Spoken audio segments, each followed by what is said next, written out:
Namaste. You always get technologists with that. Okay, first of all, at the outset, what I would like to do, obviously, is get a few formal thanks out of the way. And I hope that my pronunciation is right here. First of all, thanks to your university for inviting me and my colleagues along today. You made us feel very welcome, I have to say. Outstanding, the way that you made us feel, so thanks for that. Guest of honour, Vice Chancellor Dr. Vijayasagar, I hope I pronounced that correctly. You risk of being kicked out of my room tonight. Mr. Shokiva, Dr. Panda, and Dr. Kalyanka, many thanks for inviting me here today. Not forgetting, of course, the technicians who, behind the scenes, make it really easy for people like me to stand up here and not look silly with everything working. Well, thank you guys. And most of all, you guys for being here. If you weren't here today, I'd just be talking to an empty row of seats, and that can be embarrassing sometimes. Usually at the end of my presentation, the rows are empty, not at the beginning. So, I am really, really pleased to be here for more reasons than you can understand. This was the weather back in England before I came out here. So to come to your country, this beautiful weather, sometimes a little bit too hot. I'm going to keep moving, by the way. I'm part Italian. My father is Italian. So there's an inherent need for me to express myself. And I'm going to try not to. So I'm going to walk every now and then. Okay, there was this quote. It's quite interesting. It was many years ago. Many years ago, the saddest aspect, we gathered information at a pace unknown before. And hasn't what? I'll come on to this in a minute. It's part of the theme that I'm going to share with you. This gathering of information, personal information, the sharing of it. We're going to take a little journey today. I hope you don't mind. I'm going to take you back to the past, just for 5 or 10 minutes. Because sometimes it's really important to reflect on where we've come from if you want to gauge and get a perception of where we're travelling to. Then we're going to step in the time machine, go into the future, and I'll give you a few thoughts about where I think you young guys at the back, what the future will look like for you. Then most importantly, I'm going to bring it back to today, and the issues and challenges that all societies face. A few examples. And last but not least, is no way can I compare what some of these excellent speakers are going to be talking about. So I'm going to keep it very simple and talk about some of the emerging technologies that I think will change your lives, our lives. And an interesting one, what is the role of government, business, and universities in all of what we're doing today? So in the past, April 82, not long ago, I was a young man then. I think I'd been married about a year. And then this happened, and my wife never forgave me. Okay? Dr. Clive Sinclair produced a machine. In my second year of marriage, at 1 o'clock in the morning, do you know what I was doing, guys? I'd been married to you.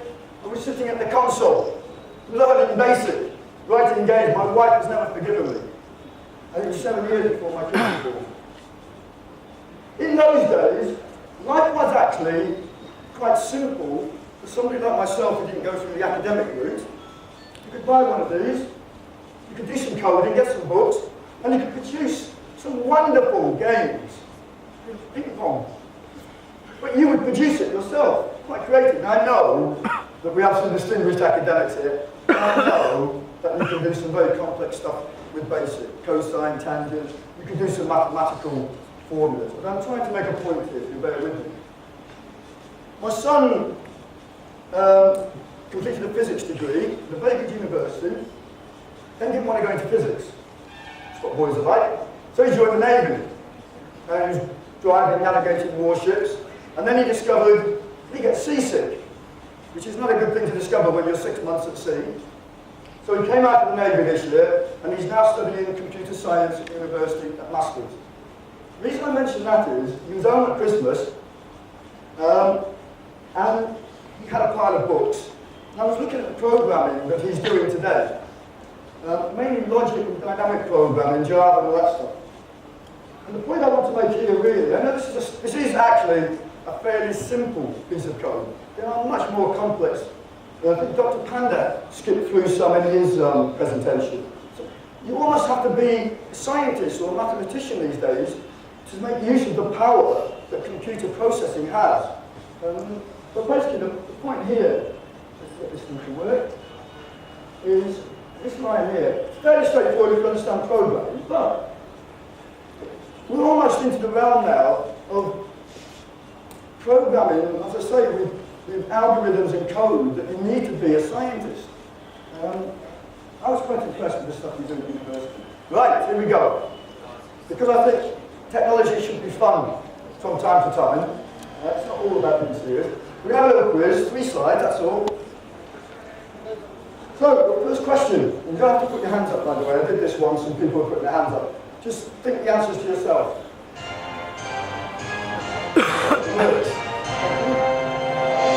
So, how much memory? The very first computer that was commercialized on the market? 16 kb. Eh? 16 kb. Remember that picture today is what? Anything from a couple of megabytes to 56K roughly a JPEG? 16. You couldn't even store today's pictures on that. There were various levels of entry. It actually did go up to 56, I think, but the level entry, the one for people like me to buy, 16.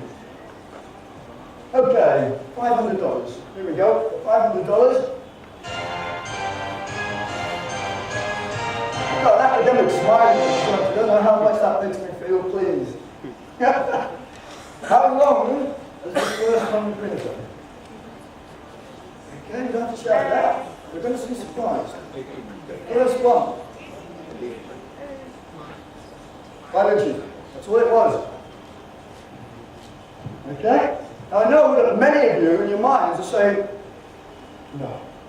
But because I knew you would say that, here it is. I've got one of these at home. You might have it. I've got the whole box I used to have when I was 22, 27, when I was young. It's about that big, and I think the paper is some kind of thermal. I can't remember, but I think it worked with some sort of heat thermal imprint. That's it, 5 inches. Okay, last one, I promise you. No more fun, we'll get down to serious stuff. The last one, $32,000.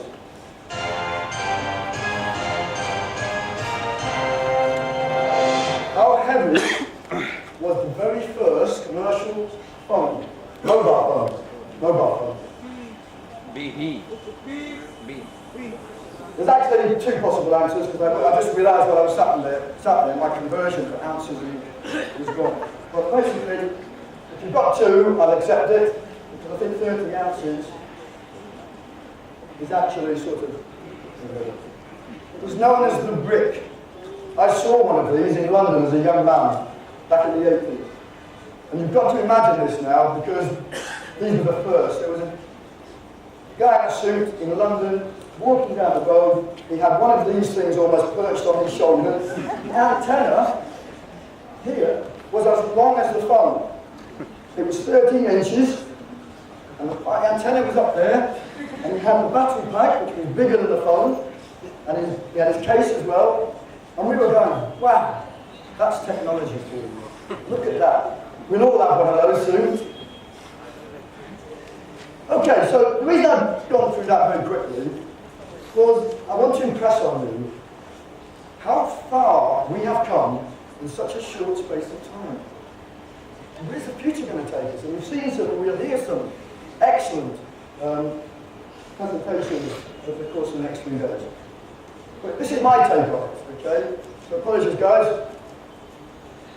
These are the ones that stood out for me when I started. I posed the question and looked and researched. They're looking at ways at the moment, and we're already there actually, optical communication on microchips.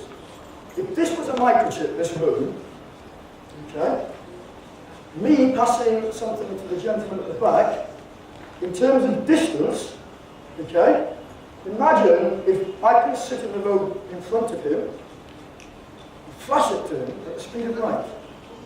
That's the difference, that's what we're talking about here. Not only at chip level, but computer to computer. So this is going to revolutionise, if it's already there, and I apologise, but I came across some papers on this, but this is brilliant. This is going to take us to the next level. Universal memory, nanoelectronics, fascinating stuff when I looked into it.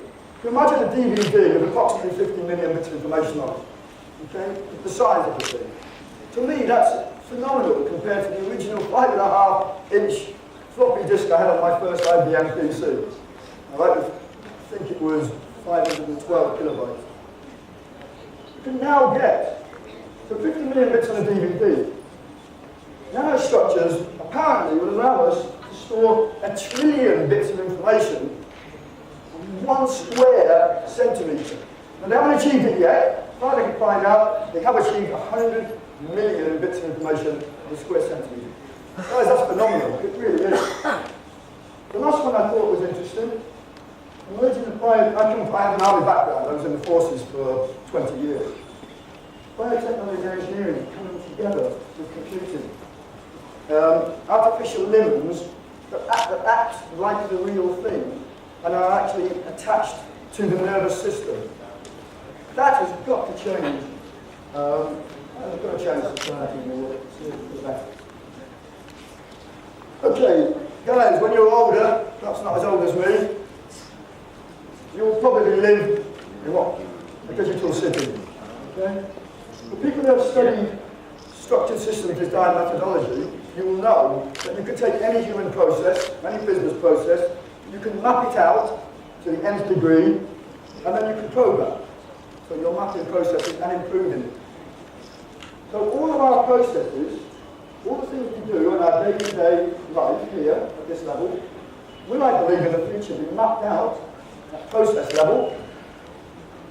The applications to enable us will be provided. And below that, of course, the infrastructure to enable it all to happen and take place. I've been against with that, which I'll come on to later. But that's where I think we're heading. And almost there now. There are some dangers, as I say. I've just picked a couple. Mobile infrastructure is interesting. I'm going to give you an example later on of where it really, really works and benefits society and the world. But when I was first into IT, in one of my roles, I was looking after an operating system called Unix, some networks of Unix servers. And whenever there were problems with terminal emulation, where the printers weren't printing correctly, we would turn up and we would plug in what was called a protocol analyzer, the size of a suitcase. We would take what was coming out of the terminal into one end of and then what was going to the printer would be plugged in the other end. And then we would sit at a console and you would see all of the letters, all of the characters going into the printer on your screen. And you would identify the character break that was causing the problem on the printer. And you would go back to the terminal and you would change the sequence that was sent from when they hit the button. And you could solve the problems on the printer at the terminal. Now, why did I mention that? Because, guys, nothing has changed in technology, really. It's got faster, got powerful, very innovative ideas, but nothing fundamentally has changed. Mobile is still data, except this time it's flying across the room, or the cafe that you're sat in, logged on to your bank. And if you have the right technology, you can sit there and you can see it, in the same way that I used to see data traveling down a line. And to be honest, you could actually sit outside the building and see the data and pick it up. But the problem these days is a bit more fundamental. I stand out if I'm in the corridor with a big suitcase, typing away, watching data. Gentleman back there, all I know, could have a laptop and could be watching your data flying through the air. We don't know. There is an inherent danger around something that is mobile, can't be seen, from a security point of view. I'm going to cover a little bit more about this in the next one. When I use the term convergence, it's not in a way that you might understand. Data mining around the world is getting to the point where, in a way, it can become very dangerous. Because everything in the future we do, whether that be an internet search, buying online at a particular store, the things that I write in my social network, Facebook articles, Twitter, All of that information is about me. It identifies me as an individual, separate to you, sir, and separate to you, young lady. If all of that is in one place, and it can be, we're moving that way, there is an inherent danger that someone at some point in the future will say, John sits in that box over there because that's his social profile. And we will target John with only stuff that we think he needs to know. The last two are recent examples. I need to be careful, in case there's any lawyers in the room, of what I would class as perhaps misuse of that power and technology. And I do apologise if I get this wrong, and please come up to me later and tell me if I'm right. But there are a couple of articles where Google, there's a couple of people in Ohio, America, have realised that Google searches return different results depending on your social profile or mine. So if I went to Amazon and I happened to shop a lot at very expensive, exclusive stores, then the prices that Google returned, the things that came back were of a slightly dearer price than somebody who didn't have the same spending power as me. We're only talking cents here, we're not talking hundreds of dollars. But the principle is the important thing. And there's now a wide-ranging project by these people in Ohio to see if actually it's widespread, rather than just them as a small group. It's a very dangerous area at all if we allow technology to give us information that we're looking for. Facebook recently, apparently, has been found guilty of blocking your friends and family messages, filtering them, depending on whether or not they thought logic would indicate a lot of likes for that ad, for that message. But nobody should have the right, no machine should have the right to filter out a message from me to my daughter, just because she's not going to load of people in particular. Very tips of the iceberg, guys, but these are the concerns I have, really. Now, my son is studying logic programming, and as I say, I'm really impressed. He's really taken to it, and that's really good for a father to see his son that's found something like that. I'm just waiting for him to discover girls, but now then, the problem with logic-based systems, they're not like us, they're not rational. Okay? I believe in fair play. I believe in equality. Computer systems don't. They do what they're told because they're stupid. They do what somebody's told them to do. They're too complex to oversee. If I can't understand some of the code or follow it, what chance has anybody in the world got to actually be able to change or who do we go to? Who's responsible? You need to have human involvement somewhere in the chain if we're going to trust computers. That's the point I'm making. Even if it is somebody accessible with responsibility for picking up the issue and resolving it. I'll give you an example in a minute. In fact, I'll give you it now actually, if it leads on nicely. 8 years ago, I went back to a place where I worked in England. And because I knew where I was going, had plenty of computer stores and shops, I held back from buying a printer. About 6 months, I knew I was going to 6 months.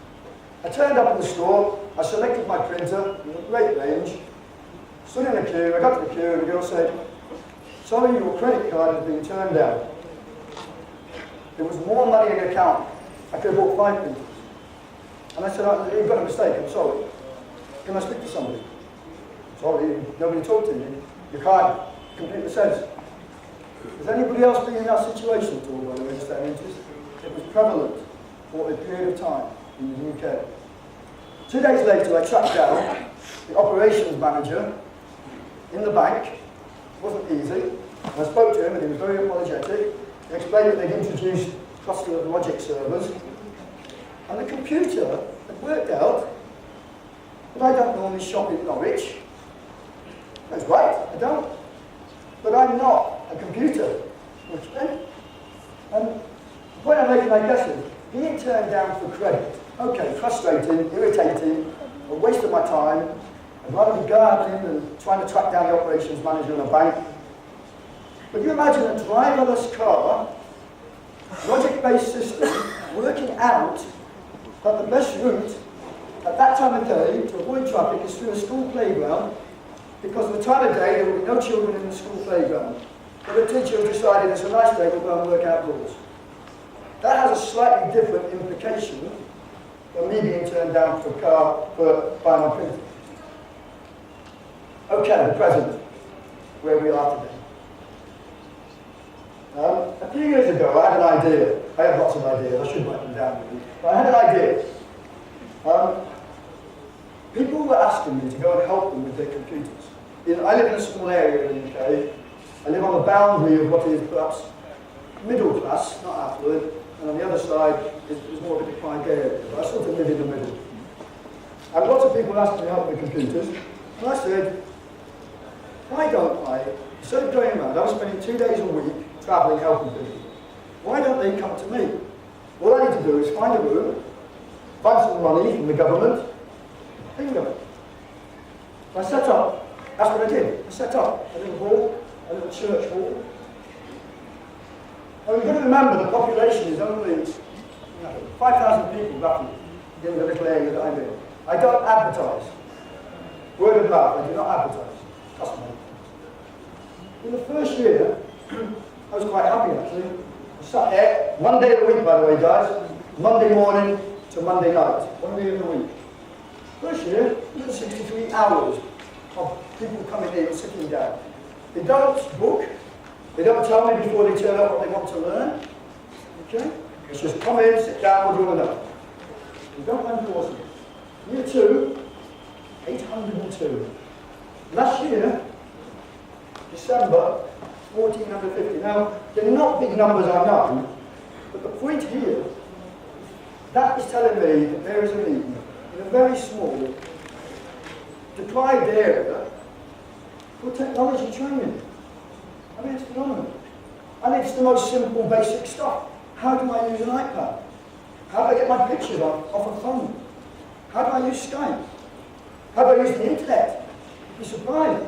I break this down, by the way, which I won't bore you with into the subject areas. And the biggest one is internet use, Microsoft Office, and then I can't remember what next is. Here's a few, oh yes, sorry. That's a message I think as technologists of the future you need to bear in mind. We concentrate on, quite rightly, moving forward, innovative design, taking technology to its limits. But let no one forget that we're leaving people behind as we go. And we need to bridge that digital divide, whether that be politicians making money available, or whether that be community groups setting up their own little learning places. All it takes, guys, is a wireless hub, £30 a month for a B2 connection, and some old equipment. This is the point where I can't remember what's next. So I'm going to I've got some pictures. This is basically, I think I put this up to show you the age differences. This is what it looks like in the morning, here, when I set it up. It takes an hour to set up. Then we get some people coming in, it gets a bit busier. And the age group tends to be over 40s, 50s. But I do get young people as well. And some of my volunteers that I'm now training are won awards and stuff. It helps them feel they've achieved something. And all of my volunteers have gone on to employment. Usually within about 6 months. Some more pictures, unemployed, and just letters of thanks and stuff. It changes people's lives, you know. It really does. Some of the emails that I've had have changed people's lives. Research and development, for all the technique now. I was disappointed to see this breakdown in the UK of research and development. The government only funds 10%, university 20%, business 70%. There's an imbalance there that says technology will only develop things that make money. It doesn't really say that, but in my world that's what it says. And that's not necessarily what research and development is about. You can disagree with it if you want, but that's a personal view. I think governments are there. Governments have a role to take risks. Governments can take risks with our money. Okay? They can decide to go on little jollies to the Caribbean, or they can spend it perhaps on setting up centres like I talked about recently. there isn't a return on profit that you can put in a business case necessarily for government. But I want to talk to you about one project that everybody's heard of and knows about. And I'm going to put up now some of the things that made businesses a lot of money as a result of the NASA project. And they didn't come about because the government said, we need to make money. It came about because businesses saw the opportunity out of a development program. So here we go, believe it or not, all of this stuff happened as a result of the NASA project. And again, if I've got anything wrong in here, please tell me afterwards, because I do like to make sure that my facts are right, but I spent a lot of time looking at this. So, a lot of money has been made by other businesses in these areas, and it would not happen without government grant. Now this, I wanted to end today with a good example of where government, businesses, and universities work together. And you know, it was very difficult. It really was. I couldn't find any really in the UK, so I started to look at some papers worldwide, and there were quite a lot, but this one I liked, and I'll show you why. China has a challenge. They only have this amount of land to feed this amount of people, and most of their people are dissipated rurally. That is a phenomenal challenge to any government anywhere in the world. And as the Chinese do everything really well, they actually drove forward, I can't even say it, a program to address the issue. It was launched in 2004, as far as I can make out, and has been in every 5-year plan that the Chinese have put together, so it's very high on the agenda, very important. 99.5% of all villages today are able to access telephones and mobile infrastructure. Now, why is that important? Well, in fact, come on to Earth's mission. However, having driven technology forward and enabled and bridged the divide, there were problems. There still are. Computer and internet literacy is very low amongst farmers. When we did give it to them, they play games or leisure, watch TV. Okay? I see a smart at the front there, somebody that actually knows, well, that's good, I'm on safe ground. But the reason the government did it was to raise productivity, to feed a growing population. So they recognised that they now had to change track in a way. Now that you've enabled people, you have to give them the tools and the information to enable so that you achieve the aim that you set out. They bridge the divide in too many ways to put on this presentation, but effectively, they put in place technicians to support people. They created training networks so that if you were out of a job, you could retrain.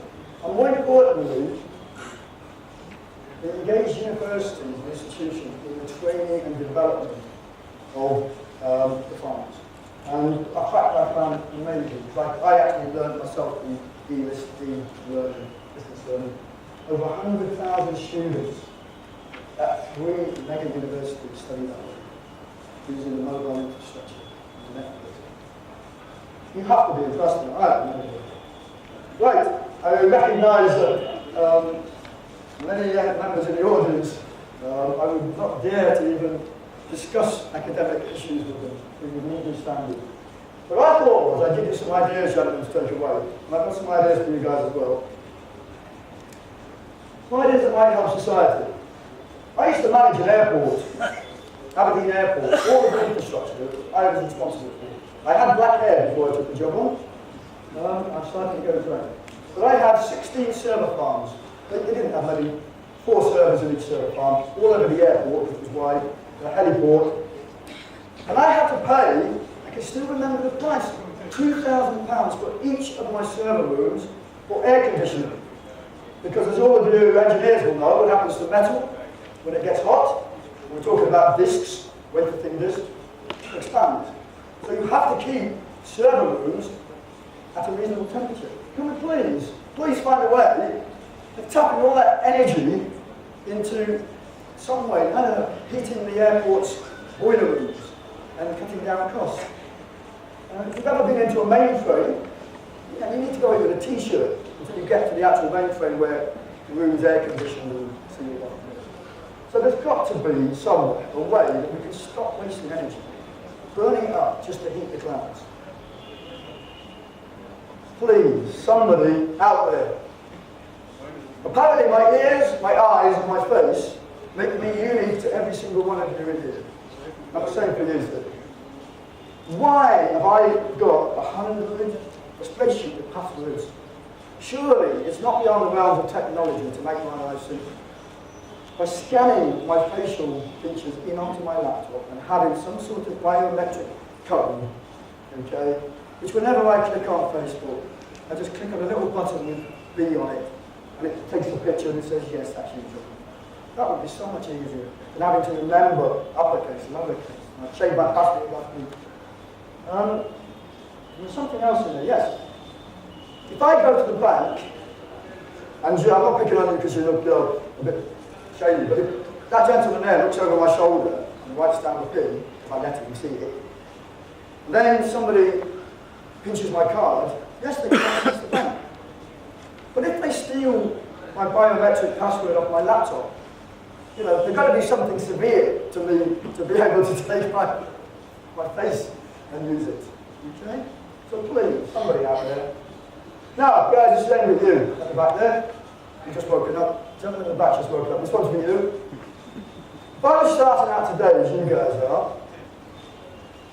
this is something my son sent me. Something he's looking at, which I'm really proud of, actually. I can't get him to get out of the house when he comes home. So if anybody interested in careers in IT at a serious level, guys, given that India now has a space program, there is a SpaceX.com. Okay? These guys make the rockets that go to the space station. They sell rockets. I think about 83, if you've got $83 million, you can buy a rocket that you're putting down. And the reason I'm going to show you this, the guys and girls at the back, is if you go to positions on that website, it's too many for me to even put up here everything that you could want in a career. I'm not suggesting you can go to America, but there I am. If you want some good experience and opportunities, and then bring it back and work on the Indian space program. I hope my son goes down this route. I really do. So, some ideas I hope some of you are scribbling that. SpaceX.com. Please look it up. They don't pay me to say that, by the way. My son sent it to me. It really is interesting. That's the future. I think we've lost the last slide. It just says, what is that? Can we put that slide up? Do you mind?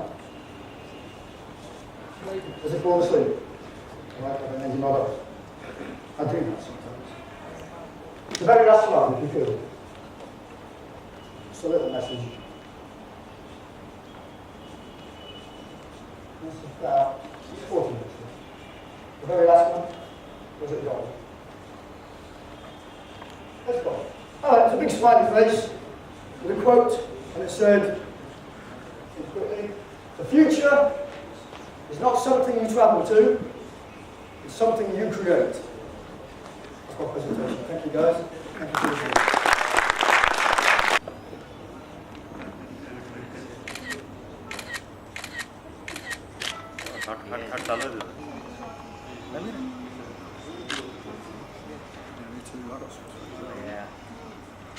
Thank you. Thank you. Thank you.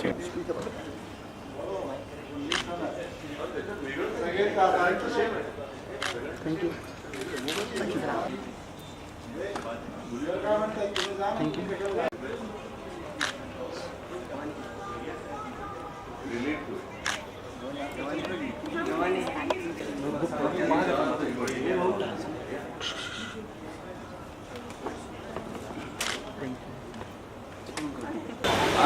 दोन्ही चालू आहे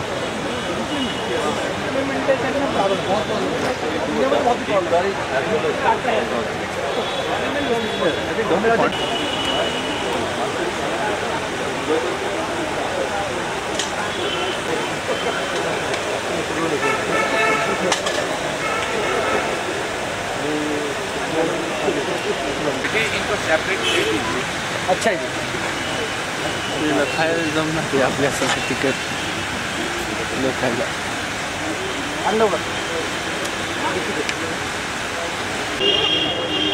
दोघांची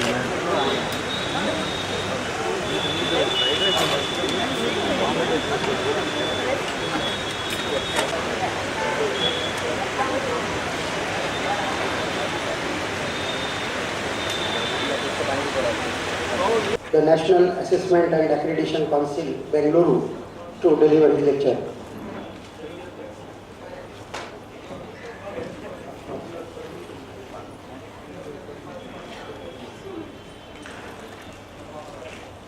Dr. Kadri, please welcome Dr. I.S. Duvasar by offering a bouquet. This is our pleasure. Dr. Ganesh Hegde. I hope you all had a good lunch. After lunch, it is very difficult to listen to the lecture and everything. But I have tried to do whatever the best possible the thing here. And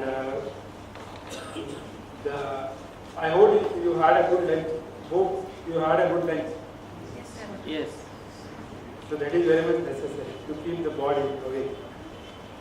Coming to the my presentation here, I will just